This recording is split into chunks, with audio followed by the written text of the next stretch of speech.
டிஎன்பிஎஸ்சியில் ப்ரிலிம்ஸாக இருந்தாலும் சரி, மெயின்ஸாக இருந்தாலும் சரி, தமிழ்நாடு கவர்மெண்ட் ஸ்கீம்ஸில் தான் இப்போ அதிகமாக ஃபோக்கஸ் பண்ணுறாங்க. ஸோ அது மாதிரி எல்லா ஸ்கீமையும் சேர்த்து வச்ச மாதிரி ஒரே இடத்துல எங்கே பார்க்கலான்னா இந்த பட்ஜெட் அனௌன்ஸ்மெண்ட்டில் பார்க்கலாம். இது வந்துட்டு பட்ஜெட் உரையாடல் பிடிஎஃப். இது தமிழ்நாடு வெப்சைட்லேயே அஃபிஷியலாக ரிலீஸ் பண்ணுவாங்க. தமிழும் இருக்குது, இங்கிலீஷும் இருக்குது. நான் தமிழ் வெர்ஷன் உங்களுக்கு எக்ஸ்பிளைன் பண்ணுறேன். சில முக்கியமானதை மட்டும் மார்க் பண்ணி வச்சிருக்கேன், அதை மட்டும் பார்த்துட்டா போதுமானது.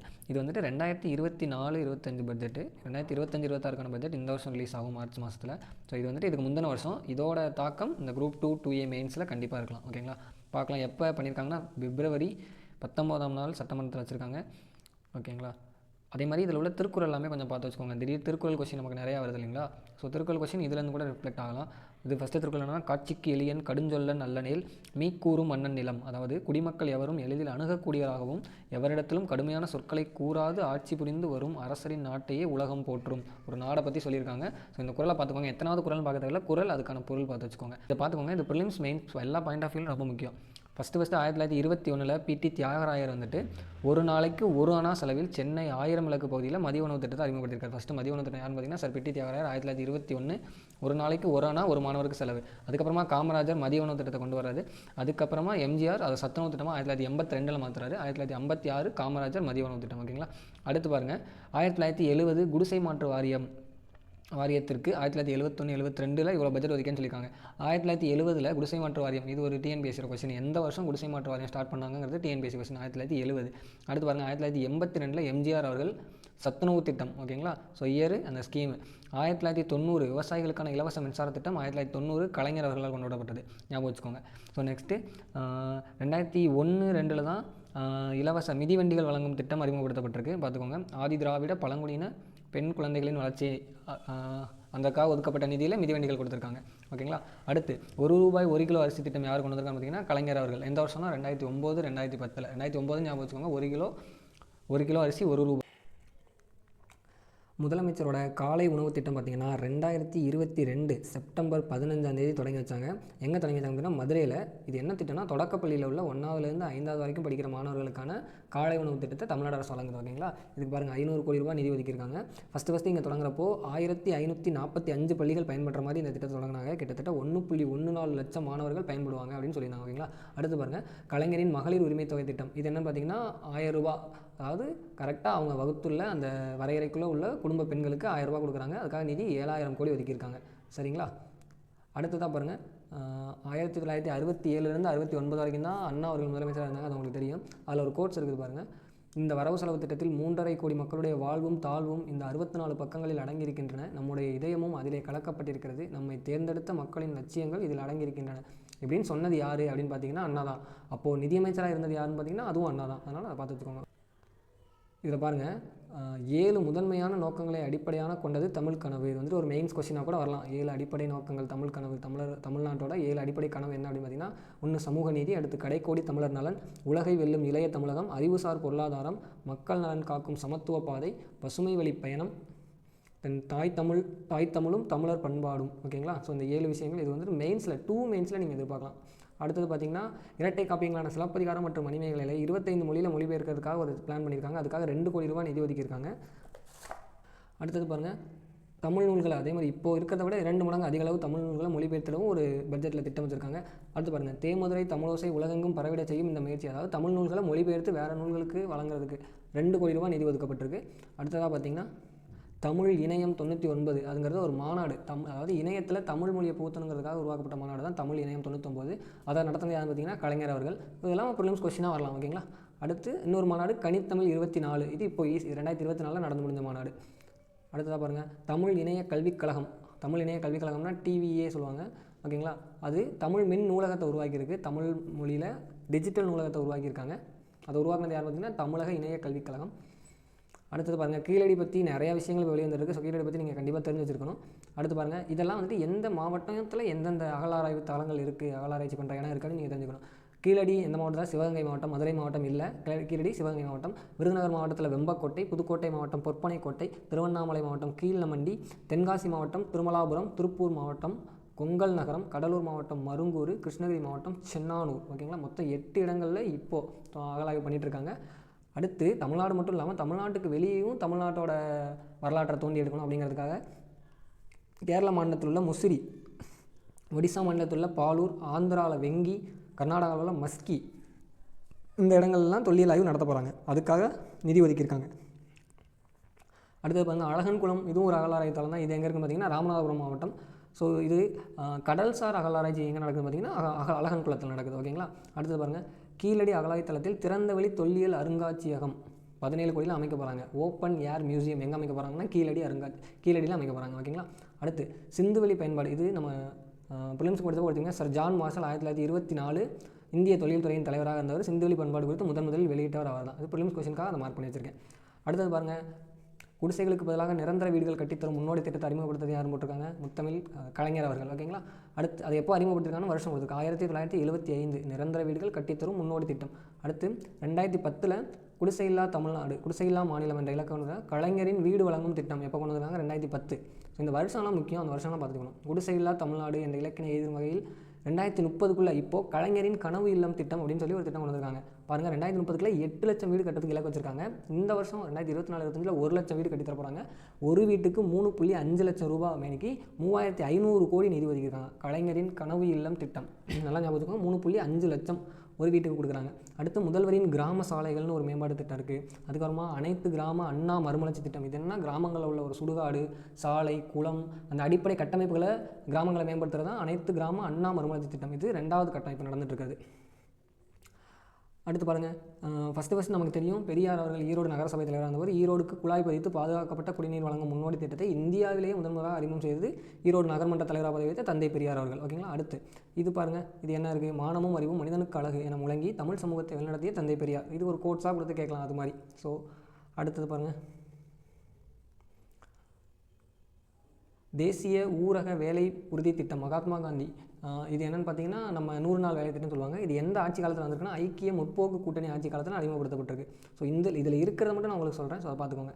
அடுத்து பன்முக வறுமை குறியீடு, அதை யார் வெளியிடுவா இந்தியாவில் அப்படின்னு பார்த்தீங்கன்னா நித்தி ஆயோக் தான் வெளியிடும். தமிழ்நாட்டில் வறுமை கோட்டிற்கு கீழே உள்ள மக்களின் சதவீதம் மிக குறைவாக 2.2% மட்டும்தான் இருக்கும். இது வந்துட்டு நித்தி ஆயோக் சொல்கிற அறிக்கை. 2.2% வறுமை கோட்டுக்கு கீழே உள்ளவங்க. அடுத்ததாக பாருங்கள் முதலமைச்சரின் தாயுமானவர் திட்டம் அப்படின்னு இருக்குது. அந்த திட்டத்தோட நோக்கம் என்னன்னு பார்த்தீங்கன்னா ஒரு சமூகத்தில் மொத்தமாகவே விளிம்பு நிலையில் வாழ்ந்துடும் மக்கள் அனைவருமே அடையாளம் காணப்படுறாங்க. இது வந்துட்டு ஒரு ஏழைகளை, ஆதரவற்றோரை, அவங்களெல்லாம் வந்துட்டு அடையாளம் கண்டுபிடிச்சி அவங்களுக்கு வேலை வாய்ப்பு, திறன் மேம்பாடு, வீடு, அடிப்படை வசதி இதெல்லாம் செஞ்சு கொடுக்குறது. அதாவது பேசிக்காக பார்த்திங்கன்னா ஆதரவற்றோருக்கான ஒரு திட்டம் என்னன்னு பார்த்தீங்கன்னா முதலமைச்சரின் தாயுமானவர் திட்டம். ஓகேங்களா. ஒரு திட்டம்னா என்ன, அந்த திட்டம் வந்துட்டு என்ன பண்ணுது அப்படின்னு தெரிஞ்சுக்கிட்டா கூட போதுமானதான். சிங்கார சென்னை 2.0 வந்துட்டு சென்னை மெட்ரோ சிட்டியை டெவலப் பண்ணுறதுக்கான ஒரு ஸ்கீமு. ஸோ இன்னும் நவீன உலகத்தரம் வாய்ந்த கட்டமைப்பை மேம்படுத்திட்டு இருக்காங்க. எவ்வளோ பட்ஜெட்டுன்னு தெரிஞ்சு வச்சுருக்கணும்னு அந்தளவுக்கு அவசியம் கிடையாது. அடுத்து பாருங்கள் சென்னை மட்டும் இல்லாமல் சென்னையில் ஸ்பெசிஃபிக்காக வட சென்னை பகுதிகளை சீரமைக்கிறதுக்காக வட சென்னை வளர்ச்சி திட்டம்னு ஒரு திட்டம் இருக்குது. ஒரு சிலருக்கு தெரியாமல் இருக்கலாம், தெரிஞ்சுக்கோங்க. வட சென்னை வளர்ச்சி திட்டம். அடுத்து பாருங்கள் திரைப்பட நகரம் ஒன்று உருவாக்குறோன்னு சொல்லி பட்ஜெட்டில் அனௌன்ஸ் பண்ணியிருக்காங்க. அது எங்கே உருவாக்கப்படுறன்னு சொல்லியிருக்காங்கன்னா பூந்தமல்லிக்கு அருகில் திரைப்பட நகரம். அங்கே எல்லாமே போஸ்ட் ப்ரொடக்ஷன், விஎஃப்எக்ஸ் எல்லாமே பண்ணுற மாதிரியான ஒரு சரி. அடுத்து பாருங்கள் அடையாறு, கூவம், பக்கிங்காம் கால்வாய் மற்றும் கொசத்தலையாறு ஆகியவற்றை சீமைத்திரும் அரசு ஒரு முனைப்புடன் இருக்காங்க. அதுக்கும் ஒரு பட்ஜெட் ஒதுக்கியிருக்காங்க. ஸோ இந்த பாடல் என்ன பார்த்துங்க, மகாகவி பாரதியாரோட பாடல். காவிரி தென்மண்ணை பாலாறு தமிழ் கண்டதோர் வையை பொருணை நதி என மேவி ஆறு பழவோட திருமேனி செழித்த தமிழ்நாடு. ஸோ இந்த பாட்டை கொடுத்து இது யார் எழுதுன்னு கூட கேட்கலாம். பாரதியார் எழுதியிருக்கிறது. அடுத்து பாருங்கள் பசுமை தமிழ்நாடு இயக்கம் தமிழ்நாடு கொண்டு வந்திருக்காங்க. நகர்ப்புற பசுமை திட்டம் கொண்டு வந்திருக்காங்க. ஸோ பசுமை ரிலேட்டடாகவும் காலநிலை ரிலேட்டடாகவும் நிறைய ஸ்கீம் கொண்டு வந்திருக்காங்க. ஸோ இந்த ஸ்கீம்லாம் எங்கே இன்ட்ரடியூஸ் பண்ணாங்க இதெல்லாமே தெரிஞ்சு வச்சுக்கணும். அடுத்ததாக பாருங்கள் ஒகேனக்கல் கூட்டு குடிநீர் திட்டம் எந்த வருஷம் அறிமுகப்படுத்திருக்காங்க? இது பழைய திட்டம் தான், 2007. இது மாதிரி இப்போ பல கூட்டு குடிநீர் திட்டங்கள் இருக்குது. அதெல்லாமே இந்த பிடிஎஃப்ல இருக்குது, நீங்கள் நோட் பண்ணிக்கலாம். ஒகேனக்கல் கூட்டு குடிநீர் திட்டம் 2007. ஸோ இந்த கோட்ஸ் பாருங்கள், ஒரு சமூகத்தில் பெண்கள் அடையும் வளர்ச்சியை கொண்டே அச்சமூகத்தின் வளர்ச்சியை மதிப்பிட முடியும். ஒருவேளை இந்த கோட்ஸை நீங்கள் கொடுத்து கேட்டு கீழே பெரியார் ஆப்ஷன் தான் நீங்கள் பெரியார்னு போட்டுருவீங்க. இதில் என்ன கொடுத்துருக்காங்க, அம்பேத்கர் கூறினதாக சொல்லியிருக்காங்க. ஸோ நல்லா பார்த்துக்கோங்க. ஒரு சமூகத்தில் பெண்கள் அடையும் வளர்ச்சியை கொண்டே அச்சமூகத்தின் வளர்ச்சியை மதிப்பிட வேண்டும் அப்படின்னா அம்பேத்கர் அவர்கள். ஓகேங்களா. ஸோ தமிழக பெண்களுக்காக தமிழ்நாட்டில் நிறையா ஸ்கீம்ஸ் கொண்டு வந்திருக்காங்க. அதில் ஒரு திட்டம் தான் விடியல் பயணம் திட்டம். இது வந்துட்டு முதலமைச்சர் அவர்கள் ஆட்சிக்கு வந்தோன்னே 2021 ஆட்சிக்கு வந்த உடனே அறிமுகப்படுத்தின முதல் திட்டம், முதல் கையெழுத்தில் இந்த திட்டம் இருந்தது. அடுத்து பாருங்கள் சொன்னதை செய்வோம் செய்வதை சொல்வோம் அந்த இலக்கின்படி இந்த திட்டம் செயல்பட்டு வருது. மகளிர் உரிமை தொகை திட்டம் இருக்குது. அதில் 1,15,00,000 குடும்ப தலைவருக்கு ஒவ்வொரு மாதமும் 1000 ரூபாய் கொடுத்துட்ருக்காங்க. ஓகேங்களா. 1,15,00,000. விடியல் பயணம் திட்டம் அதில் ஒரு டேட்டா இருக்கும். மாதத்துக்கு சராசரியாக பெண்கள் ரூபாய் 888 சேமிக்கிறாங்க அப்படின்னு ஒரு டேட்டா இருக்குது. ஓகேங்களா. அடுத்து பாருங்கள் இதில் பாருங்கள் மகளிர் திட்டம் மூலமாக 40%லேருந்து 65% பெண்கள் பயணம் செய்கிறது அதிகரிச்சிருக்கு. 50 லட்சம் மகளிர் பயணம் செஞ்சுருக்காங்க இது வரைக்கும். ஜனவரி 2024 நிலவரப்படி மகளிர் மொத்தமாக 444 கோடி பயணங்கள் மேற்கொண்டுள்ளனர். திருநங்கைகள், கடுமையாக பாதிக்கப்பட்ட மாற்றுத்திறனாளிகள், ஸோ இவங்க எல்லாமே இது நிறைய நாள் பயனடைகிறாங்க. அடுத்து மாநிலத்தின் மலைப்பகுதிகளில் வாழும் மகளிரும் இது மூலமாக பயன்படுகிறாங்க. நீலகிரி, கொடைக்கானல், வால்பாறை பகுதிகளுக்கு இது விரிவுபடுத்தப்படும் அப்படின்னு சொல்லியிருக்காங்க. ஓகேங்களா? ஓகே. அடுத்து மாணவியர் உயர்கல்வித் தொகை மூவலூர் ராமாமிர்தம் அம்மையார் திட்டமாக இருந்தது. இப்போ புதுமை பெண் திட்டம் அறிமுகப்படுத்தியிருக்காங்க. அரசு பள்ளியில் பயின்று கல்லூரி சேர்கிற மாணவிகளுக்கு மாதந்தோறும் ரூபாய் 1000 உதவித்தொகை வழங்குகிற திட்டம். இதுவே பெண்களுக்கு இப்போ ஆண் மாணவர்களுக்கும் இந்த திட்டத்தை கொண்டு வந்திருக்காங்க. அதுதான் தமிழ் புதல்வன் அப்படின்னு சொல்கிற திட்டம். ஓகேங்களா? இப்போ இந்த திட்டம் பாருங்கள், அரசு உதவி பெறும் பள்ளிகளிலும் தமிழ் வழியில் பயின்ற மாணவர்களுக்கு இந்த திட்டத்தை விரிவுபடுத்தியிருக்காங்க. தமிழ் வழியில் பயிலும் மாணவிகளும் பயன்பெறும் வகையில் விரிவுபடுத்தப்படும்.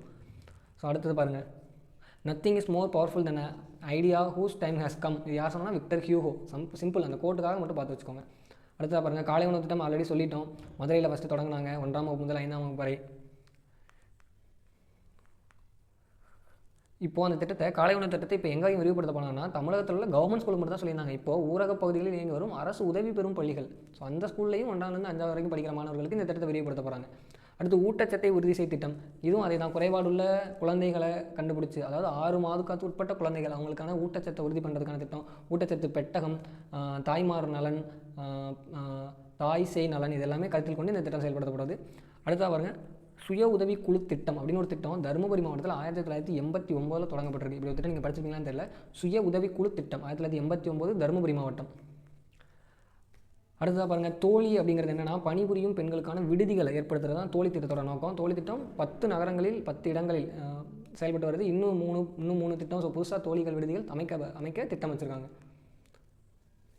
இங்கே பாருங்கள், உயர்கல்வியை தொடர விரும்பும் 3ஆம் பாலினத்தவரின் கல்வி கட்டணம், விடுதி கட்டணம் உள்ளிட்ட அனைத்து கல்வி செலவுகளையும் அரசே ஏற்கும் அப்படின்னு சொல்லி கவர்மெண்ட் அனௌன்ஸ் பண்ணியிருக்காங்க.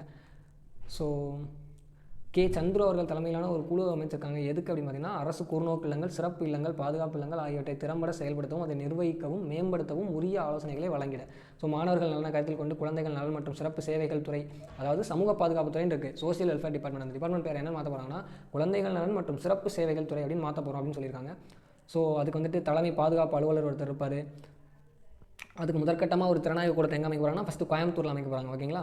ஸோ அதுக்கு பேர் இன்னொன்று பார்த்திங்கன்னா மைதானம் போன்ற வசதிகளும் கூடிய பூஞ்சோலை என்ற பெயரில் ஒன்று அமைக்க போகிறாங்க. ஓகேங்களா? குழந்தைகளுக்கான திறனாய்வு கூடம். அடுத்த ஒரு கோர்ஸ் பாருங்கள், கல்வி மட்டுமே சமத்துவம் வளரச் செய்யும் மிகப்பெரிய ஆயுதம் அப்படின்னு சொன்னது யாருன்னு பார்த்தீங்கன்னா கலைஞர். ஸோ பாருங்கள், கல்வியில் பார்த்திங்கன்னா பேராசிரியர் அன்பழகன் அவர்கள் பெயரில் 7500 கோடி பள்ளி வளர்ச்சிக்காக ஒரு திட்டம் அனௌன்ஸ் பண்ணியிருக்காங்க. ஸோ பள்ளிகள்லாம் ஸ்மார்ட் வகுப்பறைலாம் மாற்றுறாங்க. இதுக்காகலாம் நிறையா பணம் ஒதுக்கிட்டு இருக்காங்க. பேராசிரியர் அன்பழகன் பள்ளி மேம்பாட்டு திட்டம். ஓகேங்களா? அடுத்து பாருங்கள், நடுநிலை பள்ளிகள்லாம் ஹைடெக் லேப்ஸ்லாம் உருவாக்கிட்டு இருக்காங்க. ஸோ இதில் இல்லம் தேடி கல்வி திட்டம் ரொம்ப முக்கியமான திட்டம். கோவிட் டைமில் எல்லா மாணவர்களும் பாதிக்கப்படும் போது வீட்டுக்கே போய் அவங்க கல்வியை கொடுக்கணும், கல்வி அந்த இடைவெளியை குறைக்கணும், கல்வி கற்றல் இடைவெளியை குறைக்கணுங்கிறதுக்காக கொண்டு வரப்பட்ட திட்டம். இது ஃபஸ்ட்டு முதலியார் குப்பம் என்கிற பகுதியில் விழுப்புரம் மாவட்டத்தில் கொண்டு வந்திருப்பாங்க. ஸோ இப்போ 2ஆம் கட்டம் எல்லாருக்குமே இன்னும் அது சிறப்பாக நடைபெற்று தான் இருக்குது. உயர்கல்வி, இது ஒரு முக்கியமான எப்பவுமே கேட்குற ஒரு கொஸ்டின் தான். நாட்டிலேயே உயர்கல்வி சேர்க்கை விகிதம் அதிகமாக உள்ள மாநிலம் எதுன்னு பார்த்தீங்கன்னா தமிழ்நாடு தான். ஸோ இதில் பெருந்தலைவர் காமராஜர் கல்லூரி மேம்பாட்டு திட்டம் இருக்குது. இது போன்ற திட்டங்கள்லாம் இருக்குது. இங்கே பாருங்கள், லாஸ்ட் டைம் ஒரு குழு அமைச்சு அந்த குழுவோட பரிந்துரையின் அடிப்படையில் பொறியியல், வேளாண்மை உள்ளிட்ட தொழிற்படிப்புகளில் அரசு பள்ளி மாணவர்களுக்கு 7.5% உள் இடஒதுக்கீடு கவர்மெண்ட் கொடுக்குது. எவ்வளோ சதவீதம்? 7.5%. பாருங்கள், கலைஞர் அவர்களின் பெயர்களில் ஒரு மாபெரும் நூலகம் ஒன்று கோயம்புத்தூரில் அமைக்கப்படுறதுக்காக இருக்குது. எங்கன்னா கோயம்புத்தூர். நான் முதல்வன் திட்டம் திறன்மிகு இளைஞர்களை உருவாக்குறது, இளைஞர் திறனை மேம்படுத்தி திறன்மிகு இளைஞர்களை இந்தியாவுக்கு கொடுக்கறது தான் இந்த திட்டத்தோட நோக்கம். அதோட நோக்கம் என்ன? உலகை வெல்லும் இளைய தமிழகம். ஓகேங்களா? மார்ச் 1ஆம் தேதி 2022 அறிமுகப்படுத்தியிருப்பாங்க. அதே மாதிரி யூபிஎஸ்சி படிக்கிற மாணவர்களுக்கு என்ட்ரன்ஸ் எக்ஸாம் வச்சு அவங்களுக்கு மாதந்தோறும் உதவித்தொகை 7500 பிலிம்ஸ் படிக்கிறவங்களுக்கு தராங்க. முதல்நிலை தேர்வில் தேர்ச்சி பெற்றவங்களுக்கு 25,000, பிலிம்ஸ் கிளியர் பண்ணவங்களுக்கு 25,000 ரூபாய் ஊக்கத்தொகை தராங்க. ஸோ இதுக்காகவும் நிதி ஒதுக்கியிருக்காங்க. அது மட்டும் இல்லாமல் எஸ்எஸ்சி எக்ஸாமோ இல்லை ஆர்ஆர்பி எக்ஸாமோ படிக்கிறதுக்காக கவர்மெண்ட் உண்டு உறைவிட வசதியோட கூடிய 6 மாத கால பயிற்சியும் கொடுத்துட்ருக்காங்க. அடுத்து பாருங்கள், மூவலூர் ராமாமிர்தம் புதுமை பெண் திட்டம். இதை ஆல்ரெடி பார்த்துட்டோம். அதை அதாவது அது மாணவர்களுக்கான திட்டம் பார்த்திங்கன்னா தமிழ் புதல்வன் திட்டம். பாருங்கள், 6 to 12 வகுப்பு வரை அரசு பள்ளிகளில் பயின்று உயர்கல்வி சேரும் மாணவர்கள் அவர்களுக்கான திட்டம் இது. பாருங்கள், 1 லட்சம் கல்லூரி மாணவர்களுக்கு 2,500 கோடி ரூபாய் வரை வங்கி கல்வி கடன் வழங்கின இந்த அரசாங்கம் ஒரு கொள்கை வச்சிருக்கு. அதை இந்த பட்ஜெட்டில் அனௌன்ஸ் பண்ணியிருக்காங்க. இது போக சென்னை, மதுரை, திருச்சி மற்றும் நீலகிரி மாவட்டங்களில் 4 ஒலிம்பிக் பயிற்சி மையங்கள். 4 ஒலிம்பிக் பயிற்சி மையங்கள் எங்கன்னு பார்த்தீங்கன்னா சென்னை, மதுரை, திருச்சி, நீலகிரி. அடுத்த பாருங்கள், முதலமைச்சரின் இளைஞர் திருவிழாக்கள் பல போட்டிகள் நடத்தி விளையாட்டு வீரர்கள் அடையாளம் கண்டுட்ருக்காங்க. இவங்க தமிழ்நாடு ஒலிம்பிக் நீர் விளையாட்டு அகாடமி அப்படிங்கிற ஒரு அகாடமி ஆரம்பிக்கிறாங்க. எங்கன்னு பார்த்தீங்கன்னா ராமநாதபுரம் மாவட்டம் பிரப்பன் வலசையில் ஆரம்பிக்கிறாங்க. மக்களை தேடி மருத்துவம் திட்டம் இதுவும் அப்படி தான். இது வந்துட்டு தொற்றா நோய்களுக்காக வீட்டுக்கே சென்று மக்கள் இருக்கிற இடத்துக்கே சென்று அவங்களுக்கான மருத்துவத்தை இது பண்ணுறது. அதிகமாக இதில் என்ன நோய் பார்த்தீங்கன்னா உயர் ரத்த அழுத்தம் மற்றும் சர்க்கரை நோய் இதுக்கான சிகிச்சைகளும் அது கட்டுப்படுத்தும் வழிமுறைகளும் மக்களுக்கு வழங்கப்படுகிறது. இன்னுயிர் காப்போம் திட்டம், நம்மை காக்கும் 48 அப்படின்னு சொல்லுவாங்க. இந்த திட்டத்தில் விபத்து நடந்த முதல் 48 மணி நேரத்துக்கு என்ன செலவாகுதோ அதை அரசாங்கமே ஏற்றுக்குது. அதுக்கான உச்ச வரம்பை 1 லட்சம் ரூபாயிலேருந்து 2 லட்சமாக அரசாங்கம் ஏற்றிருக்கு. ஓகேங்களா, அது முக்கியமான பாயிண்ட் தான். 1 லட்சத்துலேருந்து இப்போ 1 லட்சம் கிடையாது, 2 லட்சம். அடுத்து பாருங்கள், பிஎம் மித்ரா அப்படிங்கிறது ஜவுளி சம்மந்தப்பட்ட ஒரு மத்திய அரசோட திட்டம். ஜவுளி மேம்பாடு, ஜவுளி பூங்கா ஃபஸ்ட்டு அந்த மித்ரா திட்டத்துக்கு இந்தியாவில் முதல்ல எங்கே அமைச்சாங்கன்னா விருதுநகர் மாவட்டத்தில் தான் அமைச்சிருக்காங்க. ஒரு முக்கியமான பாயிண்ட் ஞாபகம் வச்சுக்கோங்க. விருதுநகர் மாவட்டம் பிஎம் மித்ரா அடிப்படையில் முதல் ஜவுளி பூங்கா. அடுத்து தொழில்துறையில் பணிபுரியும் பெண்கள் எண்ணிக்கையில் நாட்டிலேயே அதிக பங்களிப்பை கொண்டிருக்கும் மாநிலம் எதுன்னு பார்த்தீங்கன்னா தமிழ்நாடு தான். ஸோ இந்த மாதிரி கொஸ்டினாக கேட்கும்போது தமிழ்நாடு டக்குன்னு ஆன்சர் போட்டணும். அதே பாருங்கள், விண்வெளி தளம், சிறிய அளவிலான செயற்கைக்கோள்களுக்கு 2வது விண்வெளி தளத்தை எங்கே அமைக்க போகிறாங்க அப்படின்னு பார்த்தீங்கன்னா தூத்துக்குடி மாவட்டத்தில் உள்ள குலசேகரப்பட்டினத்தில் அமைக்க போகிறாங்க. ஸோ அதை மேம்படுத்துகிற விதமாக விண்வெளி தொழில் மற்றும் முன்சக்தி பூங்கா, space industrial and propellant park, இட்கோ நிறுவனத்தினால தூத்துக்குடி பக்கத்தில் அமைக்கிறதுக்காக கவர்மெண்ட் பிளான் பண்ணியிருக்காங்க. இங்கே பாருங்கள், அடுத்த முதலமைச்சர் அவர்களோட தலைமையில் தமிழ்நாடு செயற்கை நுண்ணறிவு இயக்கம்னு ஒரு திட்டம் அறிமுகப்படுத்தினாங்க. தமிழ்நாடு செயற்கை நுண்ணறிவு இயக்கம். தமிழ்நாட்டுக்கு ஒரு இலக்கு இருக்குது. என்ன பொருளாதாரம் 2030ஆம் ஆண்டுக்குள்ளே $1 ட்ரில்லியன் பொருளாதாரமாக மாற்றுறதுக்கு தமிழ்நாட்டுக்கு இலக்கு இருக்குது. ஓகேங்களா, ஸோ அந்த இலக்கை ஞாபகம் வச்சுக்கோங்க. 2030க்குள்ள பாருங்கள், இதுவும் ஒரு கவிதை தான். இது புக்கில் இருக்கும்னு நினைக்கிறேன். சிறகிலிருந்து பிரிந்த இறகு ஒன்று காற்றின் தீராத பக்கங்களில் ஒரு பறவையின் வாழ்வை எழுதி செல்கிறது. இது யார் எழுதுன்னு பார்த்தீங்கன்னா கவிஞர் பிரமிழ் அவர்கள். இவருக்கு ஒரு இயற்பெயர் இருக்குது. அந்த பெயர் என்ன நீங்கள் பார்த்து தெரிஞ்சுக்கணும். அடுத்து பாருங்கள், தமிழ்நாட்டில் ஆல்ரெடி பார்த்தா பசுமை தமிழ்நாடு இயக்கம் சொன்னோம். இப்போ காலநிலை மாற்ற இயக்கம் இருக்குது, பசுமை தமிழ்நாடு இயக்கம், தமிழ்நாடு ஈரநிலை இயக்கம். இதெல்லாமே முக்கியமான இயக்கங்கள். அதிக ராம்சார் தலங்கள் தமிழ்நாட்டில் தான் இருக்குது. இப்போ அதிகமாகிடுச்சு, 15 இருக்குது, இன்னும் அதிகமாகிடுச்சு. பார்த்துக்கோங்க, தமிழ்நாட்டில் மொத்தம் எத்தனை கடலோர மாவட்டம் இருக்குன்னா 14 கடலோர மாவட்டம் இருக்குது. எத்தனை கிலோமீட்டர் கடற்கரை பகுதினா 1076 கிலோமீட்டர். ஸோ இதெல்லாம் பாதுகாக்கும் விதமாக தமிழ்நாடு என்ன கொடுத்துருக்காங்க, நெய்தல் மீட்சி இயக்கம் அப்படிங்கிற ஒரு திட்டத்துக்கு ஒப்புதல் கொடுத்துருக்காங்க. நெய்தல் மீட்சி இயக்கம் பார்த்துக்கோங்க. ஸோ அதே மாதிரி நாகப்பட்டினம் மற்றும் சென்னையில் கடல் ஆமை பாதுகாப்பு மையங்கள், கடற்பசு பாதுகாப்பு இங்கே இருக்குது. அதே மாதிரி கடல் ஆமை பாதுகாப்பு மையங்கள் நாகப்பட்டினம் மற்றும் சென்னை. ஸோ எந்த பகுதியிலும் பார்த்துக்கோங்க. பாருங்கள், தஞ்சாவூர் மாவட்டம் மனோரா பகுதியில் சர்வதேச கடற்பசு பாதுகாப்பு மையம் ஒன்று அமைக்க போகிறாங்க. எங்கன்னா தஞ்சாவூர் மாவட்டம் மனோரா அப்படிங்கிற பகுதியில். இதெல்லாமே ப்ரிலிம்ஸ் ரிலேட்டட் தான். 2Aல கேட்குறதுக்கு நிறைய வாய்ப்பு இருக்குது. ஸோ பார்த்துக்கோங்க. மெட்ரோ திட்டம் புதுசாக அறிமுகப்படுத்த போகிறாங்க. எங்கே பார்த்தீங்கன்னா கோவை மாநகரில் அவினாசி சாலை டு சத்தியமங்கலம் சாலை வழித்தடங்களில் மெட்ரோ ரயில். அதுக்கப்புறமா மதுரை மாநகரில் திருமங்கலம் டு ஒத்தக்கடை. இதெல்லாமே வந்துட்டு புதுசாக அறிமுகப்படுத்த போகிற மெட்ரோ திட்டங்கள். இது பாருங்கள், அம்பேத்கர் தொழில் முன்னோடிகள் திட்டம். அதாவதுனா ஆதி திராவிடர் மற்றும் பழங்குடியினர் சமூகத்தை சேர்ந்த தொழில் முனைவோர்கள் அவங்களுக்கு தொழில் தொடங்குறதுக்கு ஊக்குவிக்கும் விதமாக மானியத்துடன் கூடிய கடன் வழங்கும், குறைந்த வட்டியில் கடன் வழங்குற திட்டம் அம்பேத்கர் தொழில் முன்னோடிகள் திட்டம். ஓகேங்களா, இது வணிக சாம்பியன் திட்டம்னு சொல்லுவாங்க. அடுத்து பாருங்கள், அயோத்திதாச பண்டிதர் குடியிருப்புகள் மேம்பாடு திட்டம். இது நல்லா பார்த்தீங்கன்னா நகர்ப்புற பகுதி, ஊரக பகுதி ரெண்டுலேயுமே உள்ள ஆதி திராவிடர் குடியிருப்புகளில் முழுமையான சமூக பொருளாதார வளர்ச்சியை கொடுக்கறதுக்காக அந்த குடியிருப்பு மேம்பாடு திட்டம். அதோட பேர் பார்த்தீங்கன்னா அயோத்திதாச பண்டிதர் குடியிருப்பு மேம்பாடு திட்டம். அடுத்து பாருங்கள், தொல்குடி அப்படின்னு ஒரு திட்டம் இருக்குது. சிம்பிள் தொல்குடி திட்டம்னா என்னென்னு பார்த்தீங்கன்னா பழங்குடியினர், அதாவது இது எஸ்டி மட்டும் தான், எஸ்சி கூட கிடையாது. பழங்குடியினர் வாழ்விடங்களில் அடிப்படை வசதிகளை மேம்படுத்துறது, அவங்க வாழ்வாதாரத்தை உயர்த்துறது, இதுக்காக கொண்டு வரப்பட்டது தான் தொல்குடி திட்டம். இது பாருங்கள், ரைட்ஸ் திட்டம். ரைட்ஸ் ப்ராஜெக்ட் யாருக்காக பார்த்தீங்கன்னா மாற்றுத்திறனாளிகள் நலத்திட்டத்தோட பேர் தான் ரைட்ஸ். ஓகேங்களா, ஸோ நல்லா ஞாபகம் வச்சுக்கணும். மாற்றுத்திறனாளிகள் பெயர் சூட்டினது யார் அப்படின்னு கலைஞர் அவர்கள்னு சொல்லி கொடுத்துருக்காங்க. இது புதுசாக தமிழ்நாடு மாநில நெடுஞ்சாலை ஆணையம் அப்படின்னு ஒரு ஆணையத்தை அமைக்கிறதுக்கான ஒரு சட்ட முன்வரைவை அரசாங்கம் அறிமுகப்படுத்தியிருக்காங்க. தமிழ்நாடு நெடுஞ்சாலை, தமிழ்நாடு ஸ்டேட் ஹைவேஸ் அத்தாரிட்டி. இப்போ பாருங்கள், தமிழ்நாடு குறை தீர்ப்புக்காக நிறைய விஷயங்கள் கொண்டு வந்திருக்காங்க. அதில் பல திட்டங்கள் தான் இது. பாருங்கள், 30 நாட்களுக்குள் தீர்வு காணும் வகையில் மக்களுடன் முதல்வர் அப்படிங்கிற திட்டம். மக்களுக்காக அரசு துறைகள் சார்ந்த கோரிக்கைகளை பெற்று 30 நாட்களுக்குள் தீர்வு, மக்களுடன் முதல்வர் திட்டம். இன்னொரு திட்டம் இருக்குது பாருங்கள், ஒவ்வொரு மாவட்ட ஆட்சியரும் ஒரு மாதமும் ஒரு நாள் வட்ட அளவில் ஒரு ஊரில் ஒரு நாள் ஃபுல்லாக இருந்து கலாய்வில் ஈடுபடணும். ஓகேங்களா, அது பாருங்கள், உங்களை தேடி உங்கள் ஊரில் மாவட்ட ஆட்சியரோட மாவட்ட ஆட்சியர் இதில் கண்டிப்பாக இருக்கணும். ஓகேங்களா, அடுத்து கள ஆய்வில் முதலமைச்சர். ஸோ திட்டங்கள்லாம் கரெக்டாக மக்களை போய் சென்றடைஞ்சா அப்படின்னு நேரடியாக போய் ஆய்வு பண்ணுறது கள ஆய்வில் முதலமைச்சர் திட்டம். இது மாதிரி பல திட்டங்கள் இருக்குது. இங்கே பாருங்கள், பொதுமக்கள் அச்சமின்றி இருக்கும் ஒரு உடைமைகளை பாதுகாக்கும் ஸ்மார்ட் காவலர், திறன்மிகு காவலர் அப்படிங்கிற செயலி. ஸ்மார்ட் காவலர் செயலி வந்துட்டு யார் அறிமுகப்படுத்திருக்காங்கன்னா தமிழ்நாடு தான். சமாதான திட்டம் அப்படின்னு ஒரு திட்டம் இருக்குது. கமர்ஷியல் டேக்ஸ் டிபார்ட்மெண்ட் இருக்காங்க இல்லையா, அதாவது தமிழ்நாட்டில் வணிகளில் வந்து வரி நிலுவை இருக்குல்ல, அதை வந்துட்டு அவங்க சுமூகமாக பேசி தீர்த்துக்கிறது தான் சமாதான திட்டம். எவ்வளோ வரைக்கும் 50,000 ரூபாய்க்கு கீழ் வரி, அபதாரம், வட்டி ஆகியவற்றை நீண்ட காலமாக நிலுவையில் வைத்திருந்ததை சிறு வணிகர்களிடையே பேசி அதை தள்ளுபடி பண்ணுறது, அதான் சமாதான திட்டம். அவங்க பத்திரப்பதிவு துறையில் தான் இந்த ஸ்டார் அப்படிங்கிற பத்திரப்பதிவு முறை ஆன்லைன் யூஸ் பண்ணிட்டு இருக்காங்க. இப்போ ஸ்டார் 3.0 யூஸ் பண்ணிட்டு இருக்காங்க. இது அவ்வளோதான் ஸ்கீம்ஸ் முடிஞ்சது. ஒட்டுமொத்தமாக தமிழ்நாட்டில் நிதி பற்றாக்குறை எவ்வளோன்னு பாருங்கள். ஒரு குறிப்பிட்ட ரூபாய் இருக்குன்னு மதிப்பிட்டிருக்காங்க. மொத்த உள்நாட்டு உற்பத்தியில் 3.44%. ஓகேங்களா, இது வந்து 3.45%லேருந்து 3.44% குறைஞ்சிருக்கு.